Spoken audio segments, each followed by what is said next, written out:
Luis, y tú nos dices cuándo entramos, Luisa. Ya pueden comenzar.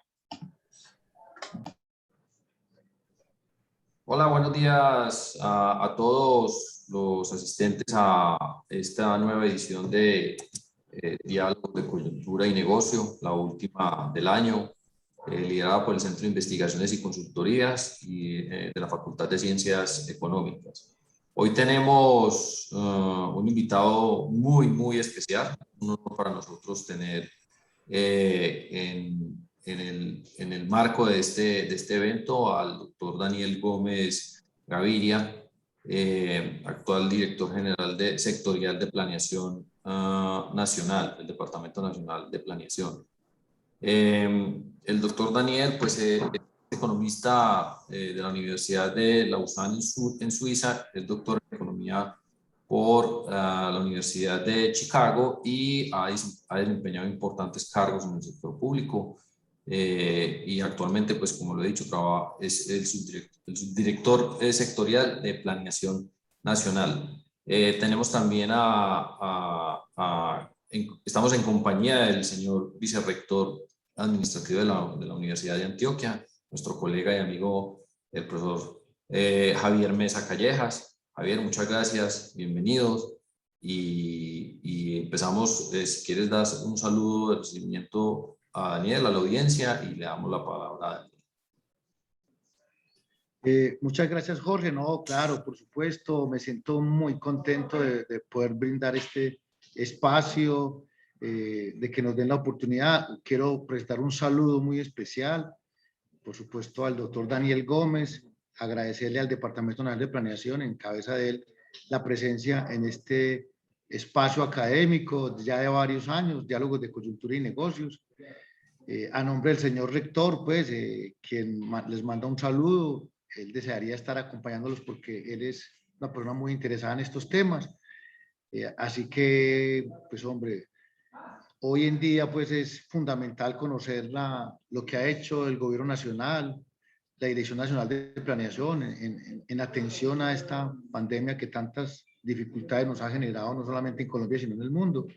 Creo que será muy enriquecedor esas cifras y todos esos aspectos que se han venido trabajando a nivel de política del DNP. Así que, Jorge, un saludo pues a ti muy especial, a toda la comunidad de la facultad que se hace presente, a los profesores. No saben, los llevo en el alma a todos porque pues, mi corazón es FCE, Facultad de Ciencias Económicas, y que me den esta oportunidad de saludarlos me llena de mucha alegría. Y así que muchos éxitos, Daniel, y bueno, desde la Universidad de Antioquia, inmenso agradecimiento por acompañar a la facultad en este espacio académico. Adelante, Jorge. Muchas gracias, Javier. Gracias por el saludo y la presentación. Bueno, hoy el título de la conferencia es la respuesta al COVID y la política de reactivación en Colombia, de la cual Planeación Nacional es protagonista de primer nivel y el doctor Daniel Gómez Gaviria, por lo tanto, pues es información de primerísima mano. Sin más preámbulos, pues le voy a dar la palabra al doctor Daniel Gómez Gaviria. Adelante, Daniel, y gracias de nuevo. Bienvenido a tu casa, la Universidad de Antioquia, en el momento en que lo requieras y la necesites. Muchas gracias al profesor Jorge, al vicerrector Javier por la introducción, por abrir este espacio para contarles un poco, como decía Javier, de primera mano, cómo ha sido la construcción de la política de reactivación y cómo que se construyó a partir de la respuesta inicial al COVID durante 2020. Entonces, espero poderles dar algo de luces sobre la lógica detrás de las diferentes medidas que se tomaron y sobre todo buscar explicar cómo fue el proceso de toma de decisiones de política económica en un contexto de extrema incertidumbre, de información incompleta de información que llegaba y a la que tocaba responder en tiempo real con medidas de política y de planeación que se fueron desarrollando en paralelo. Entonces fue un tiempo bastante particular, digamos, donde las dificultades típicas de la formulación de política pública se vieron magnificadas, digamos, por una situación completamente inusual, con unos retos muy importantes en términos de mitigación de pobreza, de política social, de política productiva, y también, y en últimas, explicar cómo esa reacción y esos aprendizajes durante el 2020 han forjado la política de reactivación, que creo que ya está dando sus frutos con los crecimientos, las tasas de proyectadas de crecimiento para este año y para el próximo, y que buscamos con esta política que se consoliden a futuro. Entonces, voy a compartirles una presentación donde voy a contarles cómo fue exactamente este proceso, cuáles fueron las consideraciones, las dificultades, y pues por supuesto quedo disponible para preguntas si las hubiera. Entonces, vamos a tener 6 partecitas a esta presentación. Uno, voy a explicarles la respuesta inmediata al COVID de corto plazo. No es tanto reactivación, sino ese germen, digamos, de lo que fue la política de reactivación, la priorización y aceleración de medidas y compromisos y lineamientos contenidos en el Plan Nacional de Desarrollo. 2, esfuerzos estructurales, pero que se vieron también fortalecidos y priorizados en la pandemia, en particular la misión de empleo, que pronto va a estar presentando sus recomendaciones y sus resultados al país, y la misión de internacionalización, que también hace un par de meses presentó los resultados. Ambas misiones tratan sobre problemas bastante estructurales de la economía colombiana, pero que se vieron magnificados también durante la pandemia. Les voy a contar en particular sobre el COMPES para la reactivación económica. Este es el COMPES principal, la política principal, donde se plasmaron las ideas de reactivación. Y les cuento de paso que estoy en Corea, ahorita en Seúl. Vine a una conferencia organizada por los coreanos con Alianza Pacífico sobre crecimiento sostenible, y muy interesante. Tuve varias reuniones pues con contrapartes del gobierno coreano y también con el sector privado y el sector académico acá en Seúl, y en varias de esas reuniones me mostraron y se refirieron a este COMPES de reactivación. Entonces, es un marco importante, digamos, que no solo logra los objetivos de generar una visión al interior del país, de articular y coordinar unas acciones concretas que requieren acciones intersectoriales entre varios ministerios y varias entidades del gobierno nacional, sino que también son instrumentos que mandan unas señales muy claras y crean unas expectativas muy transparentes, digamos, hacia afuera, con comunidad internacional. Entonces, eso me pareció interesante viéndolo acá en Corea, y vuelve a destacar, digamos, la importancia y la relevancia de tener unos ejercicios de planeación, unos ejercicios de construcción de política rigurosos, con una metodología que les voy a explicar, pero que sirven entonces para comunicar claramente a todos los actores de la sociedad, pero también hacia afuera, cómo está pensando el gobierno, cómo está pensando el Estado colombiano realmente sobre diferentes temas de política. Finalmente, voy a concluir con una revisión de lo que está pasando ahorita con la reactivación. Entonces, cuáles son esos resultados que estamos viendo y que no voy a atribuir 100%, ni más faltaba, pues únicamente a las políticas, pero quisiera uno que sí hubiera algo de impacto de lo que se hizo en las tasas de crecimiento que se están viendo ahorita, que como todos han visto, ya están por encima del 8%, parece haber un consenso que van a estar más o menos en 8,5 para este año, ¿no? Entonces, primero, la reactivación a corto plazo. Un poquito de contexto de lo que estaba sucediendo en la economía antes de la pandemia. Como todos saben, Colombia es un país de crecimiento moderado, pero consistente, ¿cierto? Entonces, a diferencia de otros países de la región, no tenemos unos ciclos profundos desde los años 30, desde los años 20, finales de los años 20. Solo hemos tenido 3 episodios de recesión, uno en 1929-30, que fue pues la Gran Depresión. Luego tuvimos un año de crecimiento negativo en 1999, en los como coletilla, digamos, de la crisis internacional de 1997 y aunado también con la crisis del UPAC en Colombia, y 2020, que es la pandemia, ¿cierto? Entonces, 3 años de 80 que se comparan con países de la región que han estado una tercera parte de esos 80 años, más o menos como 20, 30 años en recesión.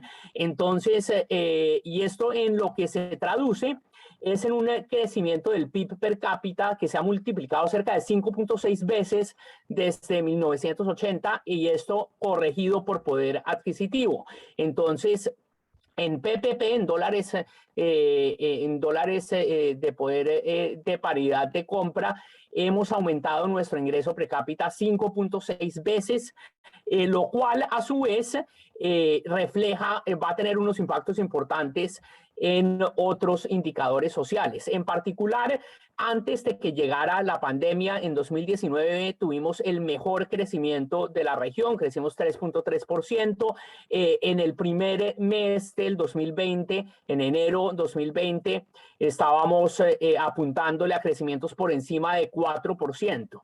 Esto es importante. ¿Por qué es importante? Porque se refleja en últimas en progreso social que se vio reflejado en una caída persistente y consistente de la pobreza desde el 2002, pero realmente este progreso viene desde 1990, ¿no? Pero desde 2002 al menos habíamos visto una caída de la pobreza, un aumento de la clase media y también de la clase media vulnerable. Y esto fue importante y va a ser fundamental en la respuesta que dimos al COVID y en los impactos que tuvo la pandemia en las tasas de pobreza en Colombia, en particular en la tasa de pobreza urbana, que fue la que más subió durante la pandemia. Entonces, ¿cuál fue el impacto del COVID? El COVID es una crisis muy particular porque, a diferencia de todos los demás ciclos, es una recesión, digamos, generada por por medidas de política que cerraron la actividad económica, ¿cierto?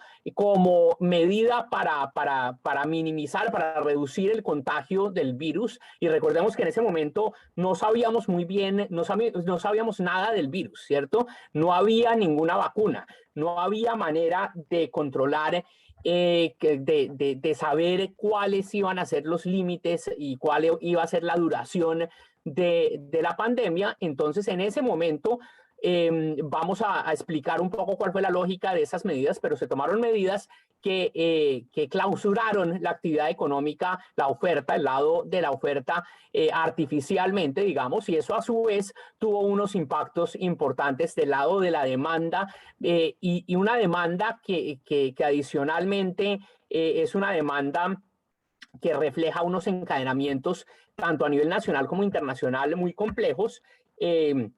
que genera también unos multiplicadores interesantes y unos multiplicadores que fueron estudiados la primera vez que yo vi una explicación de esta dinámica fue un paper escrito por Iván Berning, Verónica Guerrieri y alguien más, pero que salió en la mitad de la pandemia y que explicaba esta retroalimentación de la oferta vía encadenamientos y por la demanda y de vuelta a la oferta, y cómo esto pues generó un colapso muy importante en comercio internacional, en actividad económica internacional. Entonces, naturalmente esto tuvo unos impactos inmediatos en la producción, en el empleo y vía empleo en pobreza, y lo que sí, y en finanzas públicas, por supuesto, y esto también tuvo pues,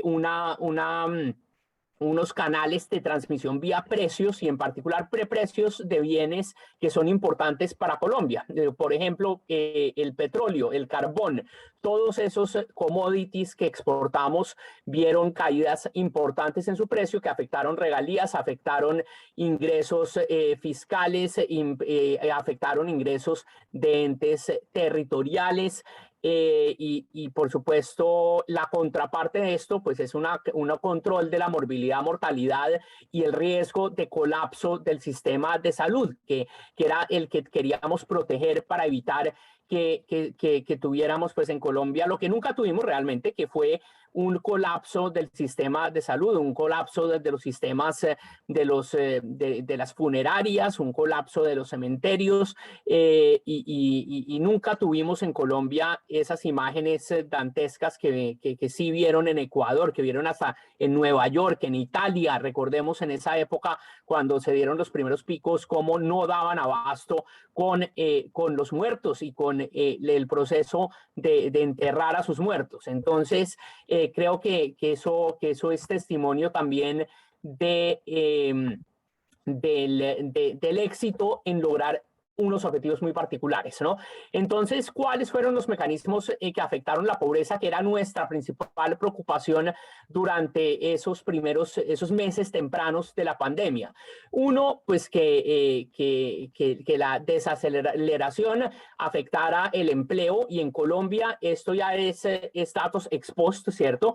Vimos que el decrecimiento en Colombia fue muy similar al que se dio en el promedio de América Latina. En el promedio global crecimos menos 6,8%, una contracción en 2020, pero lo que no fue promedio en Colombia fue el aumento en el desempleo. El desempleo se disparó a más de 20% en ciertos grupos poblacionales, en mujeres, en jóvenes, subió a más de 25%.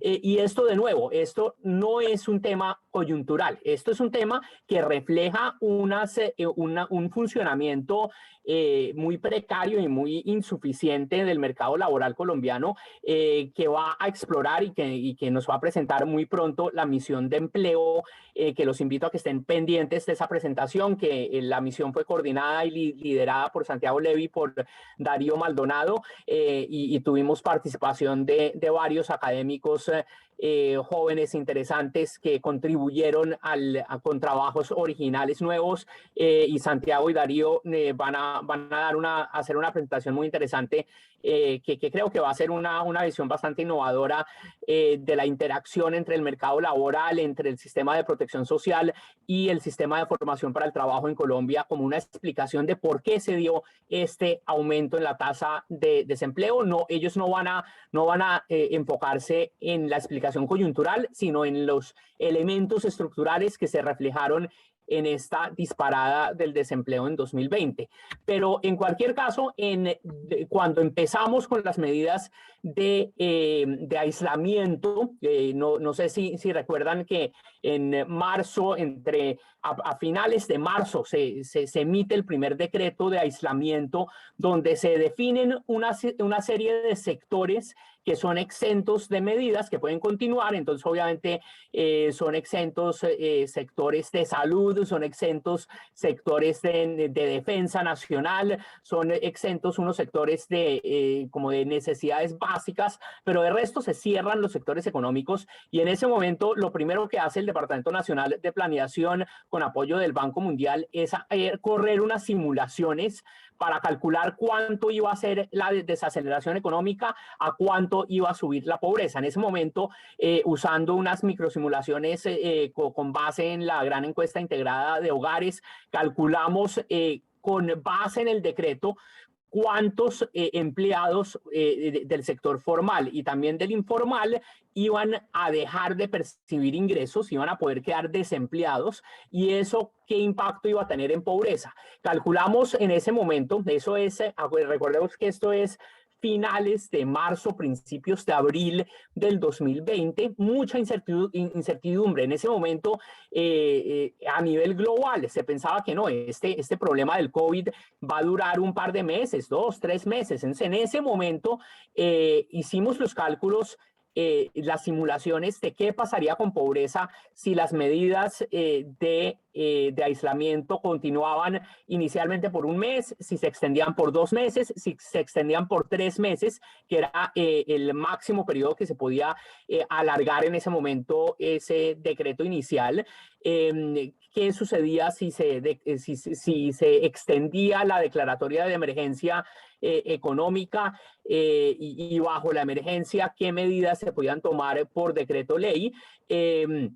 Y con base en eso, pues lo que vimos fue que en escenarios muy conservadores la pobreza iba a subir 10 puntos porcentuales, en escenarios razonables, no muy conservadores. En escenarios medios iba a subir 10 puntos porcentuales, y en regiones del país podía subir el doble de esos 10. Había regiones donde podía subir 20 puntos porcentuales la pobreza, y esto nos recordó, empezamos a pensar, ¿cuál fue la última experiencia en Colombia similar? Y fue la crisis del 99, que como les mencioné al principio, es una de las pocas crisis donde Colombia se ha enfrentado a algo de magnitud similar, y eso que en el 99 el decrecimiento fue de más o menos 4 puntos porcentuales. Acá íbamos a ver decrecimientos que esperábamos fueran mucho mayores. Y en ese momento, que no existía la red de apoyo social, no existía Familias en Acción, Jóvenes en Acción, no existían los sistemas de transferencias monetarias condicionadas y no condicionadas que existen ahora, lo que se vio fue que los hogares más vulnerables de Colombia disminuyeron su gasto en alimentos, se endeudaron, disminuyeron sus gastos en bienes de necesidad inmediata. Tuvo además unos impactos importantes en movilidad social y en acumulación de capital humano, porque principalmente con la disminución de gasto en alimentos, lo que se afecta es la nutrición de los niños, niñas, adolescentes, y eso, como todos sabemos, ya por muchas investigaciones muy detalladas, es que pues tienen un impacto en las capacidades cognitivas de los muchachos y de los niños y niñas. Entonces, efectivamente, ex post, ¿qué fue lo que vimos? Y voy a explicar luego cómo fue entonces realmente el impacto de las medidas que se tomaron. Efectivamente, lo que vimos con las cifras del DANE para el 2020 fue que la pobreza a nivel nacional subió de 35,7% a 42,5%, subió, bajó en áreas rurales, y voy a explicarles un poco por qué se dio este fenómeno, por qué creemos que se dio. Subió principalmente en áreas urbanas, y subió en áreas urbanas, y eso no es sorprendente, porque en las ciudades fue donde más se vio afectada la actividad económica y las fuentes de ingresos y de empleo y de ingresos formales e informales, ¿cierto? Recordemos acá que muchos formales bien calificados, pues podíamos, y me incluyo dentro de ese grupo muy favorecido, podíamos irnos a la casa a trabajar desde el computador, ¿cierto? Los profesores en las universidades también, los estudiantes con un poquito más de dificultad, pero también podían irse a sus casas a recibir clases por Zoom, ¿no? Pero había mucha gente, y en particular en el sector informal y en el sector independiente, que tuvieron muchas más dificultades en su generación de ingresos durante esos periodos, y esa gente está principalmente en las ciudades, en el campo. Recordemos que realmente nunca se cerró la cadena de abastecimiento, entonces la actividad en el campo no se vio tan afectada, y eso en parte va a explicar esta caída de la pobreza. La otra explicación que encontramos es precisamente la puesta en marcha de programas de transferencia monetaria no condicionada como ingreso solidario, como devolución del IVA, que estuvieron focalizados en población pobre, que también a su vez está mucho más representada, como vemos en este gráfico, en zonas rurales. Entonces, el principal mecanismo, el aumento en el desempleo.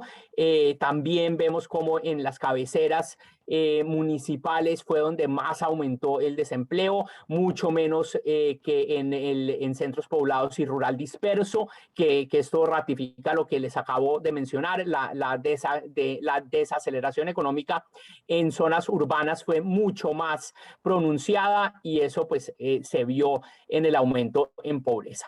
Pero en ese momento no teníamos estos datos, ¿no? Recordemos un poco el ejercicio que va a ser muy importante para la historia, es que no cometamos el error de evaluar las reacciones de los gobiernos, no solo el colombiano, de todos los gobiernos, que no la evaluemos con la información que tenemos hoy en día de lo que pasó, ¿cierto? Hay que ponernos en los zapatos de los hacedores de política durante la pandemia, y con esa información absolutamente incompleta, absolutamente incierta, tocaba tomar decisiones, y creo que con ese lente es con el que hay que evaluar las medidas que se tomaron o que no se tomaron, ¿no? En su momento, entonces, entendíamos que había una transmisión del virus vía cercanía de la gente, que era al principio creíamos cosas absurdas, ¿no? Creíamos que se transmitía por las llantas de los carros. No sé si recuerdan cuando desinfectaban las llantas entrando a centros comerciales, y la obsesión con el lavar pues las bolsas plásticas, la ropa, todo. Realmente no había muy buena información de cómo eran los mecanismos de transmisión. Hoy los conocemos mucho mejor, pero entonces hubo, digamos, en cierto sentido, una sobrereacción que en su momento fue adecuada. En su momento, recordemos que lo que estábamos viendo pues era una cantidad de muertos en las calles, en ciudades en Italia, en Guayaquil, en Nueva York, ¿no? Entonces, vemos inmediatamente también pues una caída en confianza industrial, en confianza comercial, en confianza del consumidor.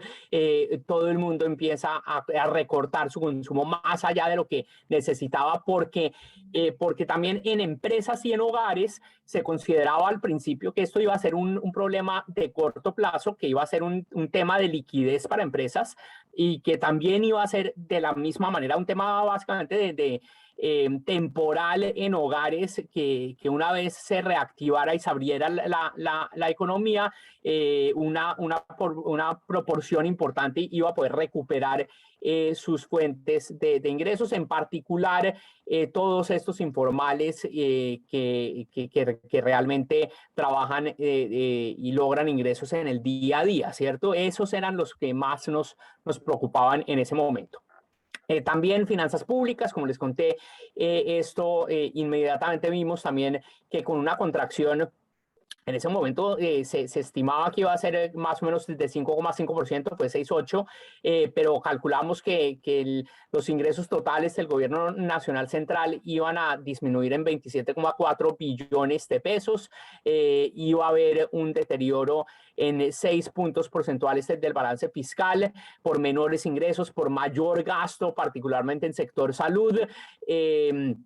Iba a haber entonces una reducción de ingresos corrientes de entidades territoriales que podían estar en cualquier sitio entre 10 y 30%, dependiendo de la vulnerabilidad de territorios. Entonces acá también tocaba hacer algo del lado fiscal importante. Desde el lado de la política monetaria, o sea, los temas macro, fiscal, monetario, hubo unas respuestas también bastante contundentes. No me voy a referir tanto a esas porque esas pues no nos correspondieron en planeación.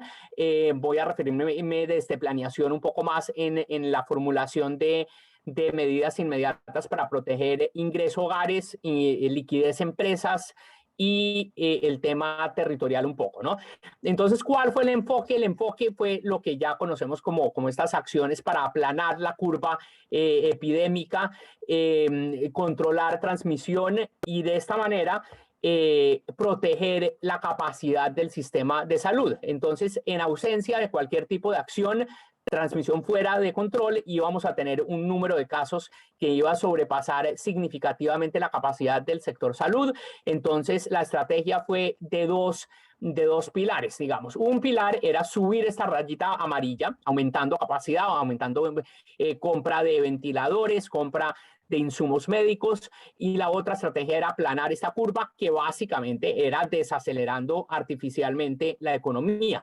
Entonces, este grafiquito también es producto de una primera interpretación que escribió Richard Baldwin, que después nos colaboró en la misión de internacionalización, pero donde se ve este efecto espejo, ¿cierto? Donde las medidas de contención del virus tienen una contrapartida en desaceleración económica que tiene que ser contrarrestada con políticas económicas, políticas públicas activas para disminuir ese efecto de la contención de la transmisión del virus.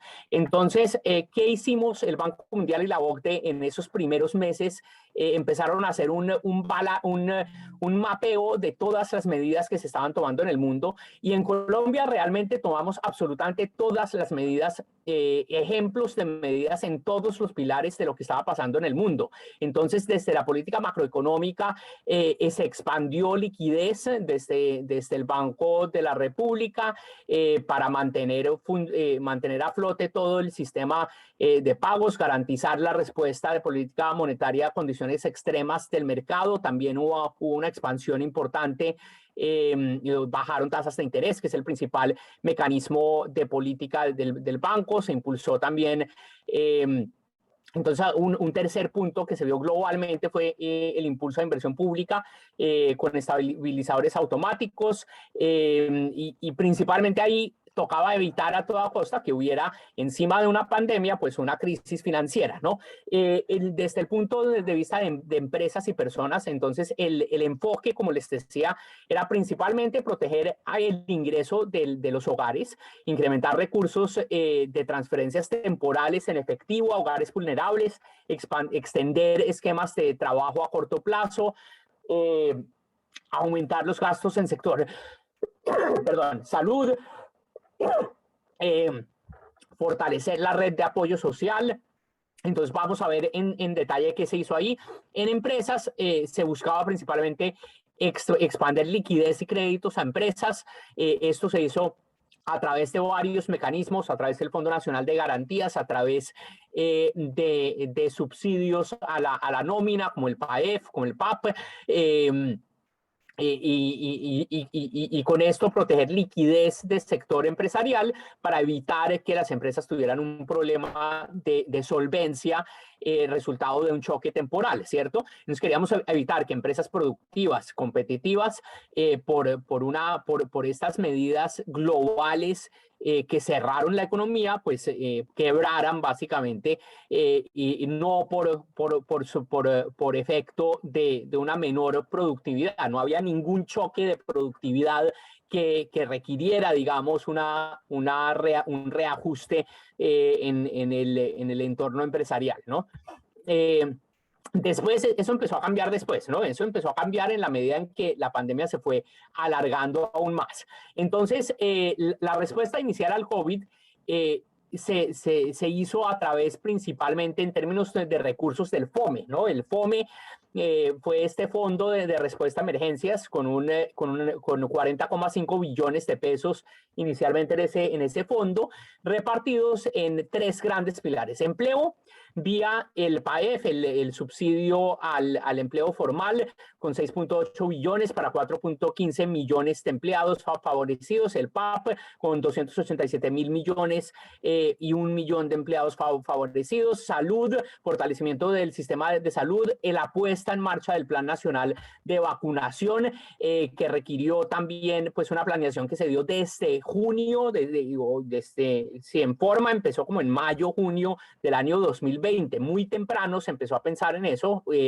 y se materializó pues con el plan que está ahorita en marcha, que ya lleva pues más de 45 millones de dosis aplicadas. En hogares fue el tercer pilar, se creó ingreso solidario inicialmente con un alcance de 3 millones de hogares en situación de pobreza extrema, pobreza y vulnerabilidad. Ingreso solidario fue el primer programa que se extendió a hogares vulnerables no pobres. Familias en Acción, Colombia Mayor, Jóvenes en Acción, se extendieron, se les eliminó temporalmente la condicionalidad y se extendieron con giros extraordinarios para también apoyar el ingreso de estas familias en situación de pobreza. Entonces, esta fue la estrategia inicial para mitigar los impactos en pobreza, en empleo y en salud, que eran los 3 ejes principales para pasar un choque temporal, ¿cierto? Entonces, principales programas, y creo que ya mencioné casi todos: transferencias monetarias condicionadas, se eliminó condicionalidad, se extendió pagos extraordinarios por la plataforma existente de la red de apoyo social, se creó ingreso solidario, el primer programa de transferencias no condicionadas, y se aceleró la implementación del programa de compensación de IVA, que fue creado el 8 de marzo, antes de que antes de que se declarara la situación de emergencia nacional, y en ese momento lo que íbamos a hacer era un piloto en el 2020 de compensación de IVA, que iba a gradualmente irse escalando. Lo que decidimos fue pasar de un piloto de 300,000 hogares, que inicialmente se había contemplado, a 1 millón de hogares con devolución del IVA, porque vimos que eso también pues iba a tener un impacto importante en disminución de pobreza. Apoyo a empresas, el PAEF, el PAP, el Fondo Nacional de Garantías con Unidos por Colombia, Colombia Responde y Colombia Adelante de Bancoldex, líneas de crédito para dar liquidez a empresas, y la Superfinanciera también emitió unas circulares importantes, y el PAD pues también con 37,1 billones redefinidos. Sistemas el sector financiero también jugó un rol fundamental aquí con la renegociación y flexibilización de créditos, de deuda, y ahí fue realmente un esfuerzo conjunto entre sector privado y público para mitigar lo máximo posible los impactos de la pandemia. Entonces, acá tuvimos 3 pagos extraordinarios de Familias en Acción, Jóvenes en Acción, Colombia Mayor, que son las transferencias monetarias condicionadas, la puesta en marcha de ingresos solidarios, devolución del IVA no condicionadas, ayudas nutricionales. Recuerden la experiencia del 99. Queríamos evitar a toda costa que hubiera una transmisión de largo plazo vía afectación en nutrición de hogares y niños y niñas en hogares vulnerables. Entonces se extendió el programa de canastas nutricionales del ICBF, plan de alimentación escolar. Las escuelas estaban cerradas. Recordemos ahí que todos los niños que reciben muchos de ellos su único alimento vía la escuela, pues se tocó reajustar el programa del plan de alimentación para llevar los alimentos a los hogares, y también hubo a través de la Unidad Nacional de Gestión del Riesgo y Desastres una serie de ayudas en especie en mercados. Entonces, toda una combinación, un portafolio que creo que algunos, como vamos a ver, ya tuvieron evaluaciones, otros no han tenido evaluaciones, pero ahí hay bastante trabajo interesante por hacer también para entender los impactos. Entonces, mucho de esto requería mucha información. Eso también es muy importante reconocerlo. Y teníamos un problema de interoperabilidad de datos, que estamos resolviéndolo, pero en ese contexto de emergencia, lo que tuvimos que hacer fue, íbamos a mitad de camino, digamos, en la implementación y actualización del SISBEN con SISBEN 4, que es la última versión, pero tocaba responder inmediatamente. Entonces, lo que hicimos fue crear una base maestra de 40 millones de registros entre SISBEN 3 y SISBEN 4, mediante el cual identificamos a la población que no recibía Familias en Acción, Colombia Mayor, Jóvenes en Acción, que no recibía compensación del IVA, y con base en esto identificamos a la población que tenía que ser beneficiaria de un nuevo programa que fue Ingreso Solidario, y cómo íbamos a llegarle a esa gente. Recordemos también que estamos en cuarentena, ¿cierto? Entonces, a diferencia de programas como Familias en Acción, donde se hace un operativo de registro donde se convoca a una cantidad de gente a un salón comunal o a un estadio, o a un sitio con una aglomeración que no podíamos hacer en ese momento. Tocaba entonces buscar alguna forma de hacer unas transferencias directas. Entonces, lo que hicimos fue usar las bases de datos de las centrales de información, Datacrédito, Experian, TransUnion, para poder identificar de esos beneficiarios potenciales quienes tenían un producto financiero, acceso a un producto financiero. Y a través de esos productos financieros, pues contactamos a todos los bancos, 21 bancos del país, que se montaron en la labor de ajustar sus procesos y de montarse a hacer este trabajo de hacer dispersión de las transferencias monetarias a través de cuentas que ya existían, y también hacer un proceso de inclusión y de apertura de monederos digitales para una cantidad de gente que no tenía ningún tipo de acceso y que nunca había tenido ningún contacto con el sector financiero. Entonces, en la mitad de la pandemia, ¿cómo hacer para llegarle a 3 millones de hogares, de los cuales 1.8 millones jamás habían tenido acceso a una cuenta de ahorro, a una cuenta corriente? ¿Cómo hacer para que abrieran un monedero digital? Entonces, ahí también tuvimos un trabajo con Asomóvil y los operadores de telefonía celular para poder diseñar un mecanismo con los bancos mediante el cual se les enviara un mensaje de texto y teléfono flecha para que pudieran leer y abrir una cuenta de monederos digitales para poder registrarse y recibir su transferencia monetaria. Entonces, como se imaginan, esto es la PPT. Cuando empezamos a implementar esto, empezamos a ver todas las dificultades acá al trabajo conjunto entre el DNP haciendo la focalización, el Ministerio de las Oportunidades, todo este sistema de transferencias, el trabajo con los bancos, con el sector financiero, el trabajo con las compañías de telefonía celular. Todo esto tuvo que hacerse pues a unas velocidades que jamás antes habíamos visto. En 2-3 semanas ya teníamos montado el programa. Se hizo la primera dispersión a 1.2 millones de hogares en los primeros 3 días del mes a principios del mes de abril. Recuerdo muy bien que el día de lanzamiento fue el 6 de abril, me parece. Y después tuvimos una cantidad de retos de implementación que afortunadamente pudimos resolver, y pues es un programa que continúa, y con la ley de inversión social se extiende a 4 millones de hogares, y además se refocaliza para tener aún mayor impacto en reducción de pobreza con miras a terminar, a salir de la pandemia con una pobreza inferior a la que teníamos prepandemia en 2019.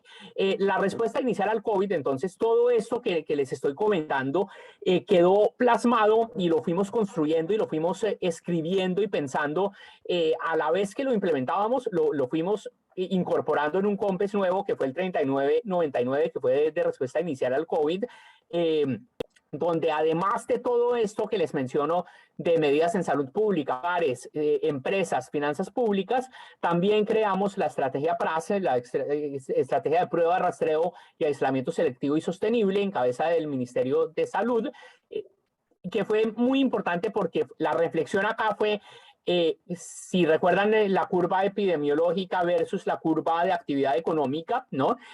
Vimos que teníamos que implementar un sistema que lograra los beneficios epidemiológicos, o sea, trancar la transmisión del virus, pero que minimizara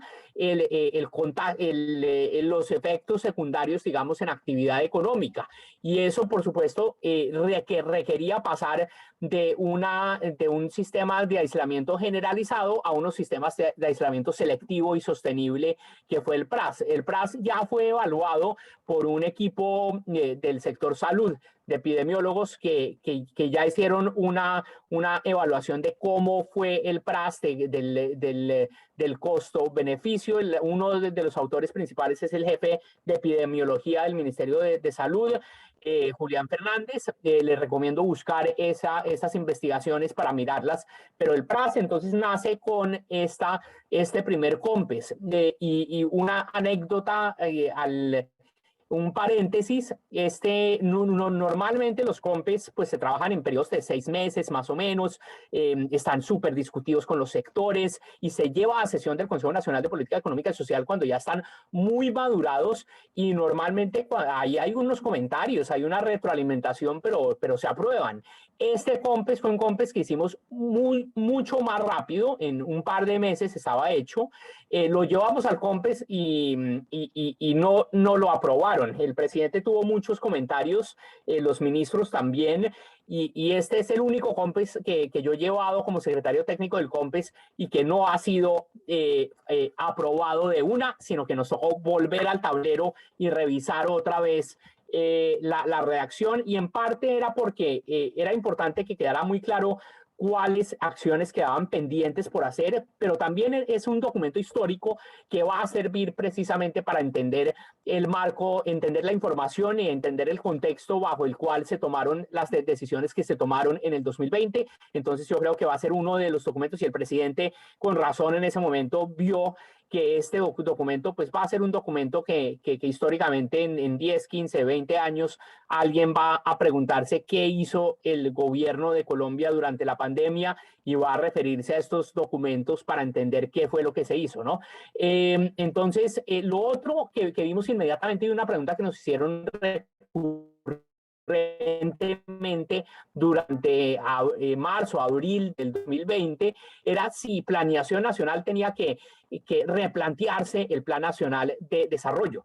Entonces hicimos una reflexión importante, y con la DSEP, que es la Dirección de Seguimiento y Evaluación de Políticas Públicas, se hizo un barrido de cuáles eran los indicadores y las estrategias del plan que iban a verse afectadas inmediatamente por la pandemia, cuáles no, cuáles estrategias eran adecuadas, cuáles ya no. Y la conclusión a la que llegamos fue básicamente que no tocaba cambiar el norte, tocaba acelerar la implementación, en particular en temas de inclusión social, en herramientas de política social moderna, en sector TIC, y en todo el tema de no solo conectividad, sino transformación digital, que es una de las apuestas grandes de política en el plan, y también en políticas que sacamos desde antes de la pandemia. En 2019, final de año, salió el COMPES de Transformación Digital e Inteligencia Artificial, y luego durante el 2020, ahorita les voy a contar cuáles esas políticas que aceleramos y que le dimos también un reenfoque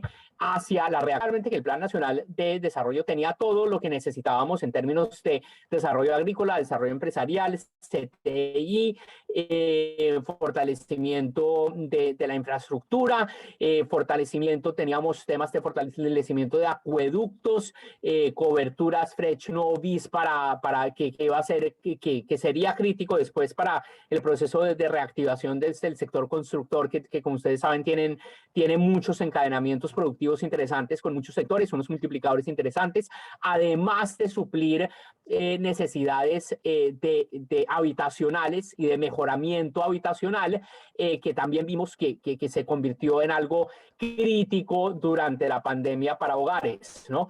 Entonces, otras apuestas de política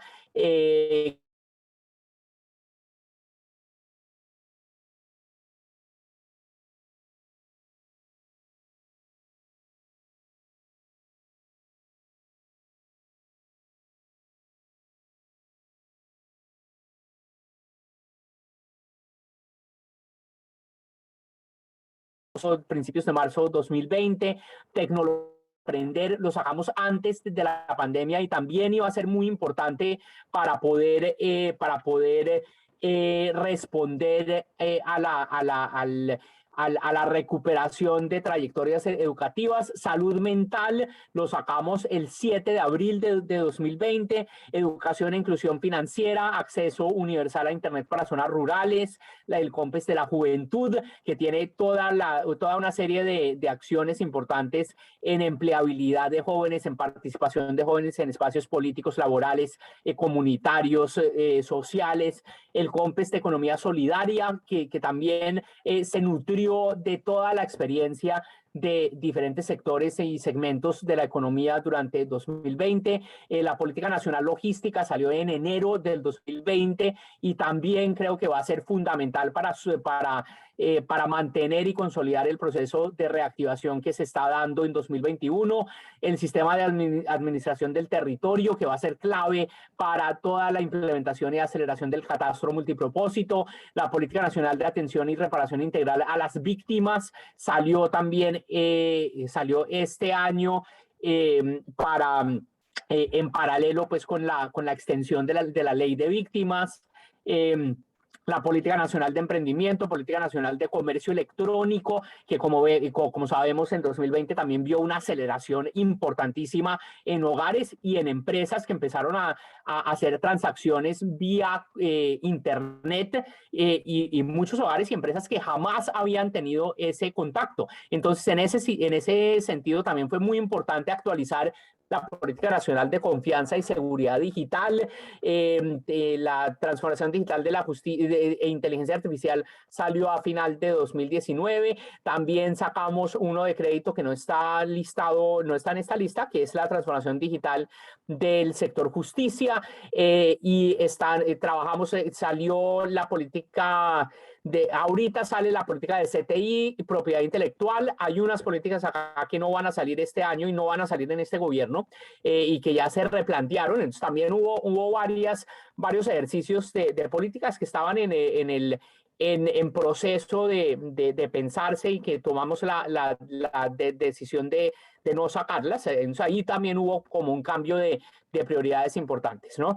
Entonces, dos esfuerzos estructurales que respondieron a la coyuntura también y que creo que van a ser fundamentales para lograr que la reactivación del 2021 no sea como me dijo alguna vez alguien en redes, me dijo que no, que esta reactivación era rebote de gato muerto, ¿no? Entonces queremos con todas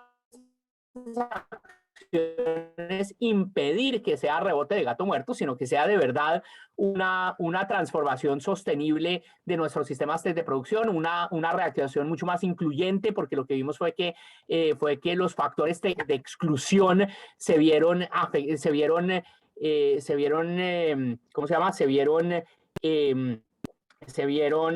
empeorados durante la pandemia, ¿cierto? Entonces, el empleo juvenil, el empleo de mujeres, el tema de género, equidad de género se volvió un tema que no es un tema opcional. Vimos cómo en la pandemia el en la pandemia, por la naturaleza, precisamente, quienes son las que asumen la carga del cuidado, principalmente mujeres, ¿cierto?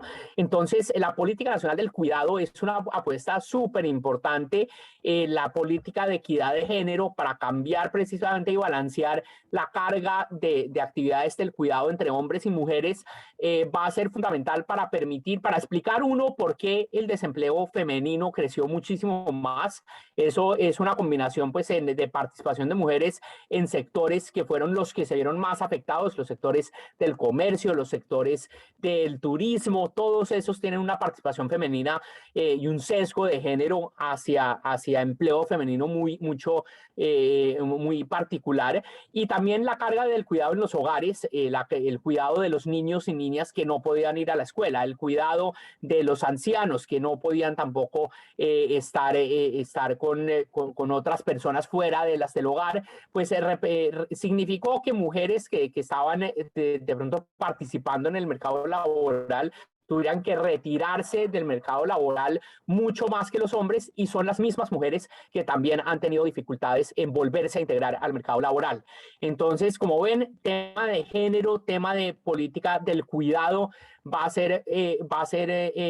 ser dos cosas fundamentales las que tenemos que salir mucho mejor de la pandemia de lo que estábamos antes. Misión de empleo, entonces, se convoca la misión, realmente la pensamos en febrero del 2020 y empezamos la labor de convocarla, y empieza trabajo durante la pandemia, ¿no? Entonces, la reflexión fue precisamente que había unos factores estructurales que repercutieron en una tasa de ocupación nacional que cayó dramáticamente, como ver acá en la línea roja al lado derecho, y que tiene su contraparte también en un aumento en tasa de desempleo a más del 20%, jamás antes vista en Colombia, que se caracteriza por tener un desempleo y una informalidad, ambas cosas al tiempo persistentemente altos, pero como todo en Colombia nunca tenemos estas crisis, ¿cierto? Es muy raro tener aumentos del desempleo tan profundos, desaceleraciones tan profundas, ¿no? Entonces la misión de empleo convocó a una cantidad de gente que trabajó, como les decía, en protección social, en regulación laboral y en formación para el trabajo, entendiendo las interacciones entre estos tres pilares, ¿no? Entonces acá entran los temas de contratación y despido, protección al desempleo, aseguramiento en salud, aseguramiento para la vejez, capacitación para el empleo, el rol de las cajas de compensación, el rol del salario mínimo, de la jornada, la normatividad de despido, formas de contratación, causas de la informalidad, conflictividad laboral, evolución histórica de la formación para el trabajo, las reformas, las políticas, las estructuras de nuestro sistema de formación para el trabajo y protección para el cesante. Y acá, pues, algunas de los resultados que van a presentar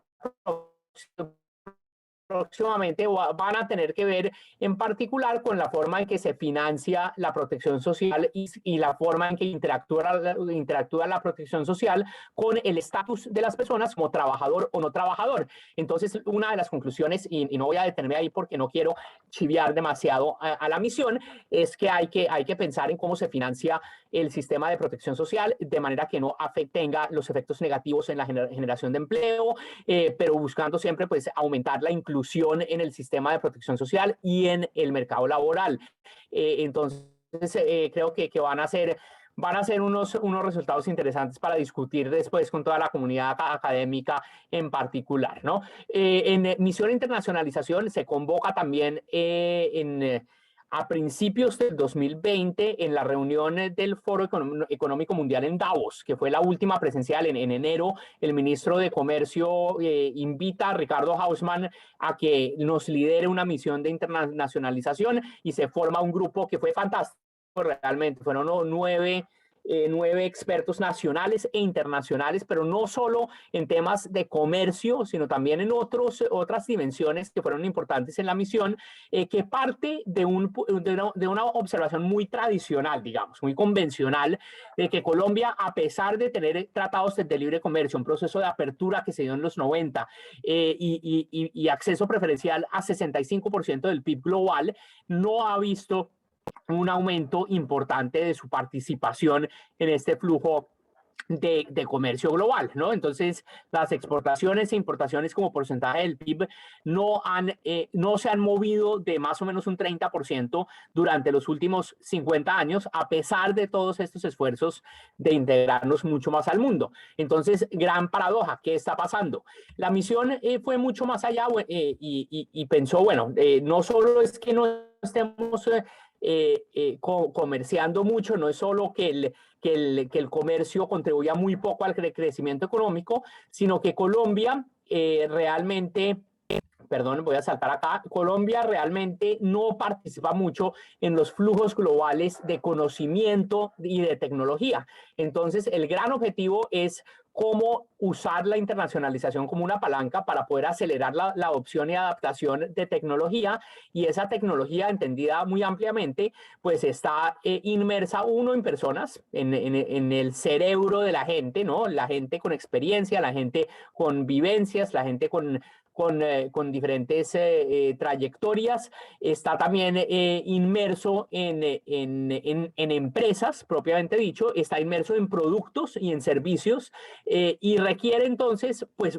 usar todos estos canales para poder transmitirse. Entonces hay que aprovechar la migración de gente, hay que hacer que Colombia se vuelva un destino para formar equipos globales de talento, hay que aprovechar la diáspora colombiana, hay como 5 millones de colombianos en el exterior, y esos colombianos son gente que entiende mercados exteriores donde vive, entiende culturas, entiende la cultura colombiana, tiene redes de contacto, es un gran activo para el país, ¿no? Las empresas nacionales, empresas internacionales, la integración en cadenas globales de valor, como medios también para transferir tecnología, la inversión extranjera directa, la participación de empresas en producción en Colombia, el flujo de bienes y servicios, bienes intermedios, bienes de capital también tiene incorporado tecnologías y conocimiento. Entonces hay que reducir las barreras a comerciar en esos bienes y servicios. Y finalmente, pues hay que articular estos temas con todo el sistema de ciencia, tecnología e innovación, con un mejoramiento en las instituciones, no solo las instituciones de la internacionalización, o sea, el funcionamiento de comités como el Comité AAA, como el Comité de Prácticas Comerciales, como el liderazgo del Ministerio de Comercio en estos temas, sino también en todo el sistema de ciencia, tecnología e innovación. Entonces, estamos ahorita en implementación, ya se lanzó, hay una página web que los invito a consultar también. El informe final, publicamos y presentamos un resumen ejecutivo y ya está en diagramación el informe final, que va a estar muy prontamente disponible para todos, pero ya estamos trabajando en recomendaciones e implementación con sector público y privado, ¿no? Entonces, finalmente, COMPES Reactivación construye sobre el COMPES de respuesta inmediata, y creo que ahí ya voy a ir cerrando, que me estoy extendiendo mucho, pero entonces el punto de partida del COMPES 4023, que es el de reactivación, es responder, uno, a la urgencia de una reactivación de corto plazo, pero también pensando que esa reactivación sea una reactivación en el marco de un crecimiento de largo plazo, con mejoras en la senda de crecimiento y de progreso social que fueran similares a las que traíamos, que mostré al principio, con caídas de pobreza, aumento en clase media, pero que superaran esas tendencias con factores de sostenibilidad, criterios de sostenibilidad y criterios de inclusión mucho más pronunciados. Entonces, el plan de acción de esta política se enfocó de nuevo en hogares, en empresas, en transformación del gobierno. El gobierno en 2020 pudo actuar a unas velocidades y con una agilidad y efectividad que no habíamos visto antes. Y esto también pues se requiere un habilitador transversal que es el desarrollo digital, que también en este COMPES estamos acelerando significativamente con varias acciones en términos del uso de nuevas tecnologías para aumentar conectividad en zonas rurales y en otras zonas del país, y también con la formulación del plan de infraestructura nacional de datos, donde un componente importante es la interoperabilidad de información, que como vimos con Ingreso Solidario fue realmente un camello y solo pudimos hacerlo bajo la declaratoria de emergencia, que nos permitía crear y sacar cosas vía decretos ley. Los decretos ley, por supuesto, tienen control de la Corte Constitucional, entonces no es que el gobierno pudiera hacer cualquier cosa, pero sí agilizaban muchísimo el accionar del gobierno y la toma de decisiones.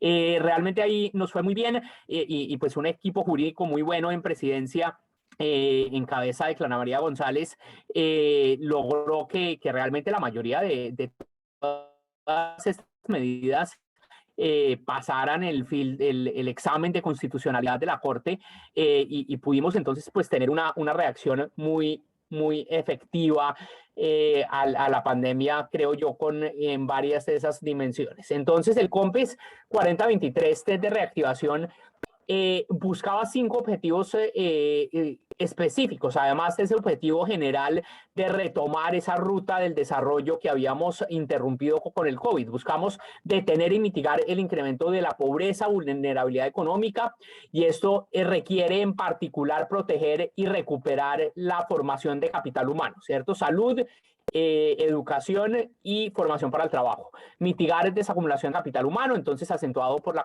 pandemia, reactivar el sector productivo, en particular con un mayor criterio de sostenibilidad, consolidar capacidades institucionales para responder a unas crisis de este tipo que creemos que no va a ser la última. Esperamos que sean igual de poco frecuentes como históricamente han sido en Colombia, y fortalecer habilitadores digitales, como les expliqué ahorita, ¿no? Entonces, todo esto, el plan de vacunación avanzaba y se creó también, se consolidó a través de este COMPES, y luego el ministerio siguió desarrollando el plan, pero aquí ya estaban los primeros elementos de ese plan de vacunación en el COMPES de reactivación, porque obviamente la vacunación, y con la misma lógica con la que se curva, que eliminar la velocidad del contagio a través de la desaceleración económica, pues vamos a poder reactivarnos, ¿cierto? Entonces el Plan Nacional de Vacunación es un componente fundamental de ese esfuerzo. Acá está el barrido, digamos, de todas las políticas. Ya les mencioné muchas de estas, pero quiero destacar otra vez, digamos, unas medidas enfocadas muy en hogares, entonces tecnologías para aprender, salud mental, inclusión, educación financiera, compensación del IVA. En la transición entre hogares y empresas está emprendimiento, la cobertura de tasa de interés para créditos de vivienda, y el internet para zonas rurales y apartadas, política nacional logística. El metro ligero de Medellín también lo sacamos durante pandemia, y que va a tener también tiene un componente de reactivación importante. La economía circular para agua potable y residual. Sacamos unas declaratorias de importancia estratégica enormes. Vías para la legalidad y la reactivación es un COMPES que identificó 21 vías prioritarias para invertir, para conectar territorios que nunca habían estado conectados realmente con el resto del país, por 9 billones de pesos. Es la declaratoria de importancia estratégica más grande que se ha hecho después del metro de Bogotá, la primera línea. Comercio electrónico, confianza y seguridad digital, claves para poder reactivarnos, y fue clave para la reactivación en 2020, pero a futuro también todo el uso de tecnologías digitales para hacer negocios, para transar, para tener vida productiva, van a ser claves. Los temas de gobierno, la modernización de la DIAN salió también en pandemia, el sistema de administración del territorio, gestión financiera pública, la macroeconomía y las cuentas nacionales y todos los temas como macro, los invito a que revisen y los temas fiscales, los invito a que revisen gestión financiera pública. Entonces, ¿cómo vamos? Vamos en su momento el marco fiscal de mediano plazo trabajó con un crecimiento, unas proyecciones de crecimiento de 6% en 2021, 4,3% en 2022. Ya como vemos, la expectativa es que crezcamos más del 8%, pero con base en este crecimiento, en este escenario de 6% este año, lo que calculamos fue que íbamos a poder reducir pobreza en 5,7 puntos porcentuales y pobreza extrema en 4,3 puntos porcentuales entre 2021 y 2022. Esto dejaba un esfuerzo adicional de 1,1 puntos porcentuales. La pobreza subió 6,8 puntos porcentuales. Entonces, lo que vimos en la mesa de equidad, que es una instancia creada por el Plan Nacional de Desarrollo para articular y coordinar la política social en el país, fue que se requería una estrategia adicional. Entonces ahí lo que armamos fue una estrategia adicional que se basaba en 4 pilares. Uno, en fortalecer los ingresos, las transferencias monetarias no condicionadas hacia zonas urbanas para tener mucho más impacto en zonas urbanas. 2, aumentar empleabilidad y aumentar empleabilidad vía tanto la coordinación de los puestos y la oferta de vacantes con la obra pública que íbamos a estar acelerando vía, por ejemplo, algunas de esas declaratorias de importancia estratégica y también el retorno a la presencialidad de niños, niñas en el sistema educativo. Eso se volvía crítico para que las mujeres pudieran volver a trabajar, ¿no? Entonces, ¿cómo vamos? Bueno, por el lado de empresas, el PAEF cubrió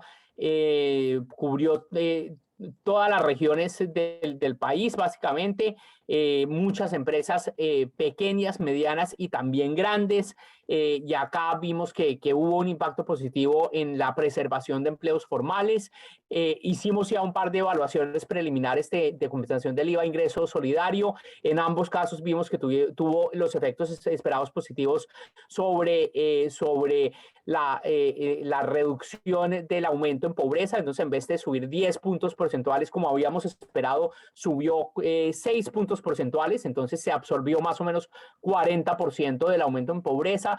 Se evitó que se desacumulara capital humano, que se afectara la nutrición de niños. Se mejoró el bienestar psicológico en los hogares. Eso es muy importante. Se disminuyó, se evitó la disminución del gasto en alimentos. Ingreso solidario también tuvo efectos positivos en gastos en educación, a pesar de ser no condicionado. Los hogares siguieron invirtiendo esa plata. Esa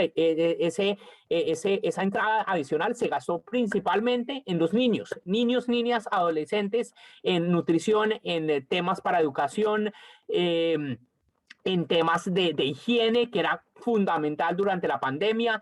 Y muy importante e interesante, ingreso solidario no tuvo ningún impacto negativo en participación laboral. O sea que, y eso creo que es muy importante porque vemos que realmente la reactivación del empleo es complementaria con que las familias tengan un mínimo para poder precisamente salir y coger un bus para buscar empleo, tener la energía mínima para buscar empleo, no estar absolutamente deprimidos por su situación económica y poder buscar ser partícipes de la vida productiva del país y buscar empleo, ¿no? Entonces, todas estas, la red de apoyo social básicamente constatamos y reiteramos con estas evaluaciones que bien diseñado no es no genera ningún desincentivo a la participación laboral, sino que al contrario la habilita y la posibilita, ¿no?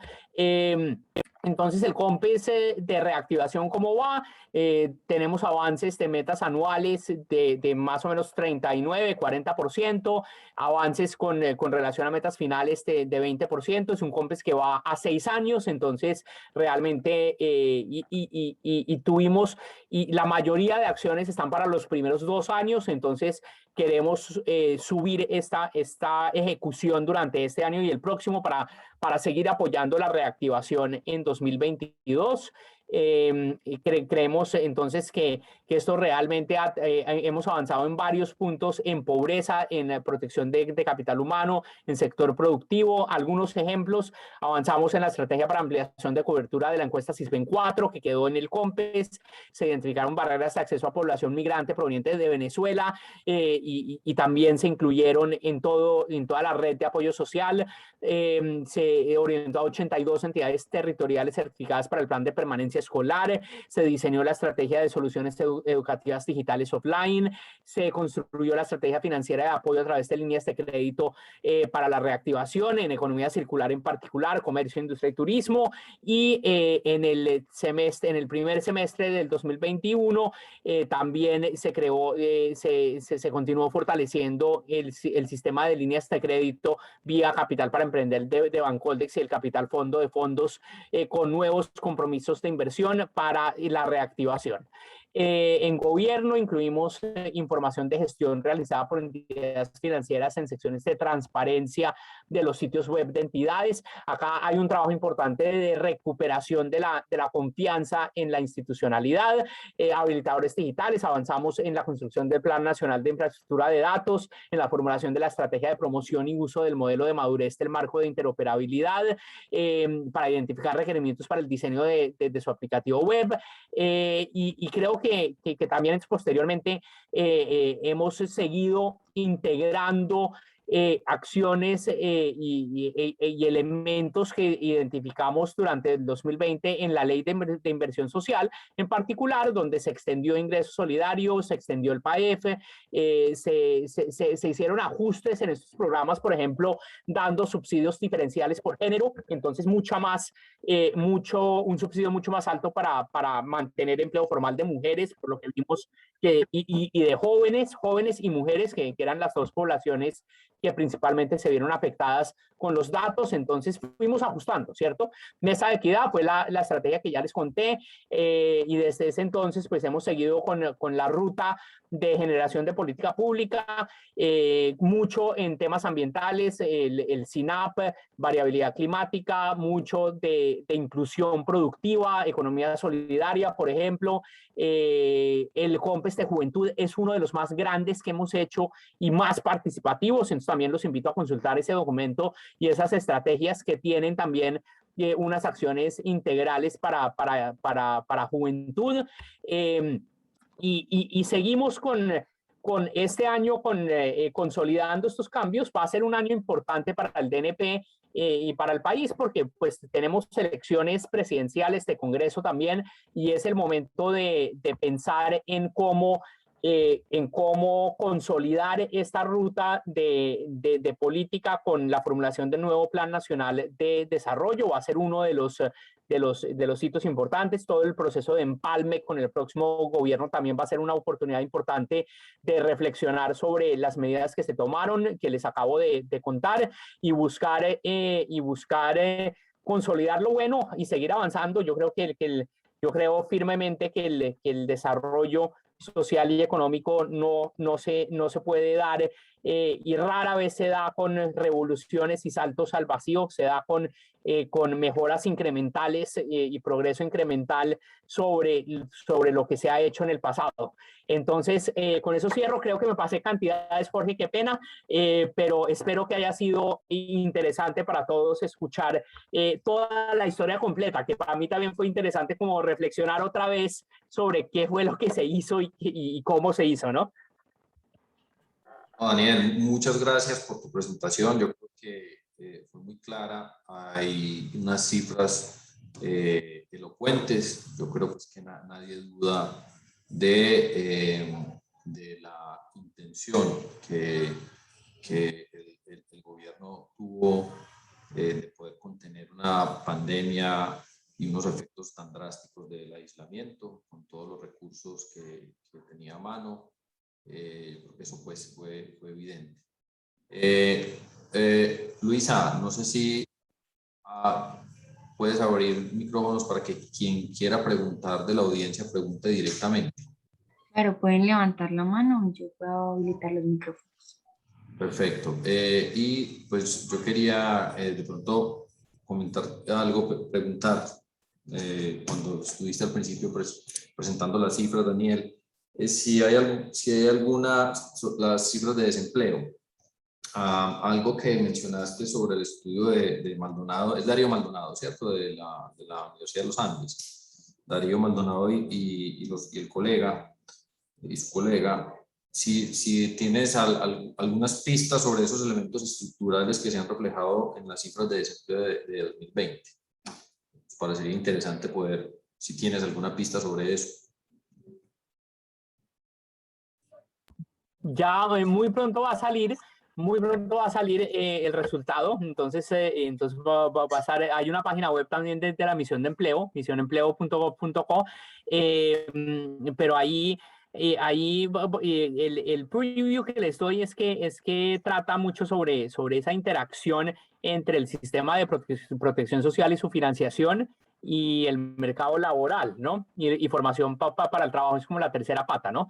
Pero entonces temas estructurales van a versar bastante sobre cómo se diseña un sistema de financiación de la protección, de la red del sistema de protección social y cómo se elimina el vínculo perverso que hay entre regulaciones del sector laboral, protección social y empleo, ¿no? Entonces, ejemplos que uno rara vez piensa, ¿no? Que rara vez se piensa en ellos es como al estar todo indexado a salario mínimo, ¿no? Por ejemplo, las condiciones para pensión, para el sistema pensional, entonces cada vez que se sube el salario mínimo, se vuelve más difícil pensionarse, ¿no? Pues precisamente por lo que la capitalización tiene que darse en términos de salario mínimo.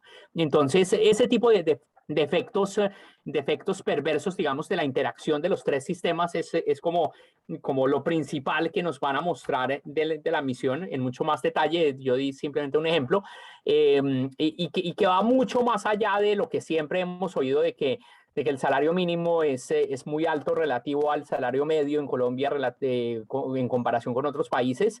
Eso va a persistir, pero vamos a tener unos matices mucho más interesantes, más allá de decir que es muy alto comparado con la media, ¿no? Sí, perfecto. Muchas gracias.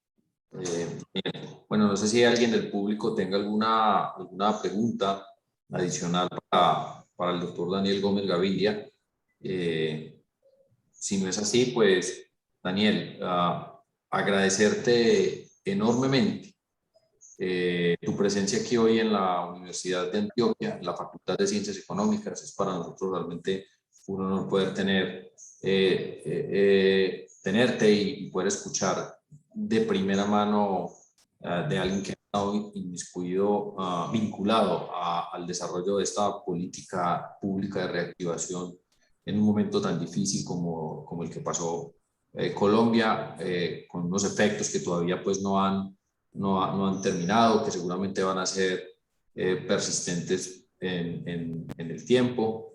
Y bueno, pues por aquí levanta la mano la profesora Catalina. Hola Catalina, buenos días, ¿cómo estás?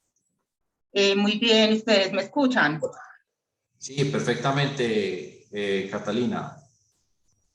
Bueno, primero me gustaría agradecer al doctor Daniel Gómez Gaviria por pues, aceptar la invitación que le hicieron por parte de la dirección de la facultad y de la universidad. Es un honor tenerlo por acá, compartiéndonos pues como el recuento, dándonos este recuento de todas las actividades que se han hecho y de todas las reflexiones que se han suscitado a raíz de la implementación de toda esta estrategia para responder al COVID-19, pues a la pandemia del COVID-19. y la estrategia de reactivación económica. Yo quisiera preguntar un poco en relación con la estrategia de recuperación, cómo esto se ve ligado con algunas de las políticas que se dieron en respuesta a la pandemia, por ejemplo, la creación de este programa de ingreso solidario, y pues digamos que la pandemia como tal exigió orientar muchos recursos a ciertos sectores de la población que usualmente no estaban, a los cuales no se encaminaba la acción estatal, sobre todo, por ejemplo, en el sector informal, pues en aras de que no tuviera un impacto tan grande y pues no se reflejara de manera tan fuerte pues, en términos de pobreza. Pero a su vez, con miras a la reactivación económica, pues me queda la inquietud sobre cómo se ha pensado el mantenimiento de algunas de estas medidas o la reformulación de estas medidas, teniendo en cuenta que también pues algunas de estas medidas, si bien pues sirvieron para dar respuesta a esta situación muy particular, sostenerlas en el largo plazo pueden generar incentivos perversos. Entonces yo quisiera como saber, pues como que han pensado desde el gobierno nacional frente a este tipo de paradojas que se dan con estos algunos programas gubernamentales. Listo, Catalina. Entonces, lo primero, lo principal es si recuerdas la presentación de los resultados de evaluaciones, una cosa que encontramos fue que no había ningún efecto perverso sobre la participación laboral. Entonces, no se vio ningún efecto sobre participación y en ese sentido los programas de transferencias son complementarios a la reactivación, no van en contravía con ese objetivo. Lo que sí vimos fue también cuando les mostré los datos de pobreza, que el ingreso solidario más actividad económica resultaron en un aumento de pobreza principalmente jalonado por centros urbanos, por principales ciudades. Entonces, lo que se necesitaba era una reformulación y un ajuste de las transferencias para poder responder precisamente a esas necesidades urbanas. Y eso requirió un ajuste que lo planteamos en la Ley de Inversión Social, que fue aprobada en el Congreso hace poco, donde en vez de tener un monto único de transferencias, como veníamos teniéndolo durante pandemia, se ajustó para que la transferencia sea proporcional a la brecha de pobreza de cada hogar y también proporcional al número de integrantes del hogar. Entonces vamos a tener que hogares que están más lejos de la línea de pobreza y que tienen más miembros van a estar recibiendo una transferencia más grande. ¿Listo? Entonces eso quedó en la ley de inversión social y creemos que con eso vamos a también poder tener una reducción aún mayor de pobreza en zona urbana, donde más subió. El diseño original fue muy efectivo en zonas rurales, por lo que el monto representaba una proporción mayor del ingreso por hogar y también por lo que en zonas rurales no hubo tanta desaceleración, ¿no? Entonces, ingreso solidario, PAEF, los apoyos de subsidios para el empleo formal, también todo eso se extendió con la Ley de Inversión Social. Muchísimas gracias por esa respuesta y por las aclaraciones pertinentes. Muy pertinentes todas. Gracias a la profesora Catalina Granda por participar con sus preguntas. Daniel, pues no me queda más que darte las gracias de nuevo, saber que esta es tu casa y que pues ojalá en algún momento puedas de nuevo estar acompañándonos en alguna charla o conferencia. Ojalá presencial. No, a ustedes, Jorge, muchas gracias. Y muchas gracias a todos por su atención y por sus preguntas. Y por supuesto, ahí hay mucho material para pensar y para investigar más. Acá doy algunos elementos como para pensarlo.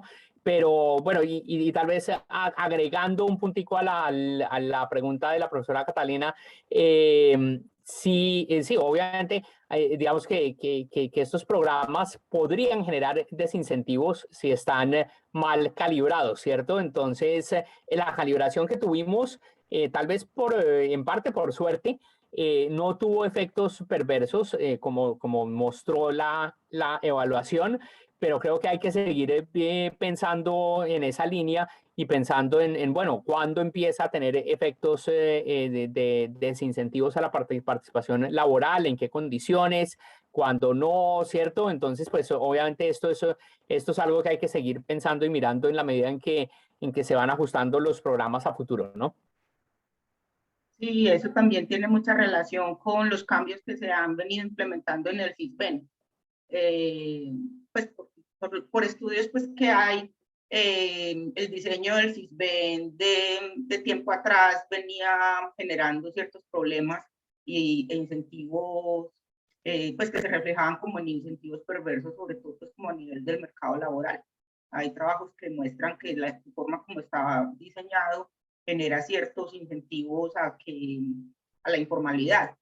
Entonces es como pensar en un diseño adecuado del Sisbén para que se focalice en las personas que efectivamente requieren de estos programas sociales. Correcto. De acuerdo. Muchísimas gracias. Bueno, Bueno, a todos, que tengan un buen fin de semana. Daniel, muchas gracias a todos. Hasta luego. buen viaje y buen retorno a Colombia. Muchas gracias. Gracias. Feliz Muchísimas tarde y gracias, fin de semana. Daniel. Hasta luego. Chao, gracias. Hasta luego.